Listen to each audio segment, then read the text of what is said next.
Happy Wednesday. आज आहे Wednesday, so स्कूलला आज सिव्हिल ड्रेस घालून जायचं आहे. आता डोलून छान निघाली आहे बाबासोबत स्कूलला जायला. त्यानंतर मी फटाफट घरातले कामं आवरले. नंतर आई आल्या, त्यांनी इतका भाजीपाला आणला होता आणि हा जो आहे तो कालचा किराणा. आता हे सगळं मला आवरून ठेवायचं होतं. नंतर दुपारी डोलोला झोपवलं. मग संध्याकाळी निकूची तब्येत बरी नव्हती, सो तिकडे गेलो. तर इथे मम्मीची टिफिनची तयारी चालू होती बाप्पांच्या. नंतर आजीसोबत डोलोने छान दिवाबत्ती केली, मस्त शुभंकरोती बोलली आणि नंतर पप्पा निघाले तर ती आजोबांच्या मागे लागली. हे बघा कसं मागून बसायचं होतं तिला. ती म्हणायची मला ड्युटीवर घेऊन चला. मग कसं तरी एक चक्कर मारून तिला मनवलं. मग आजोबांना छान बाय केला आणि त्यानंतर आम्ही पण घरी आलो. घरी आल्यानंतर असं टेंट हाऊस बनवला डोलोने स्वतःच.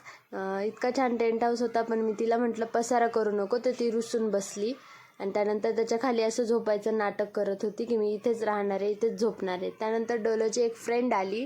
दोघीजणी छान लपाछपी खेळल्या.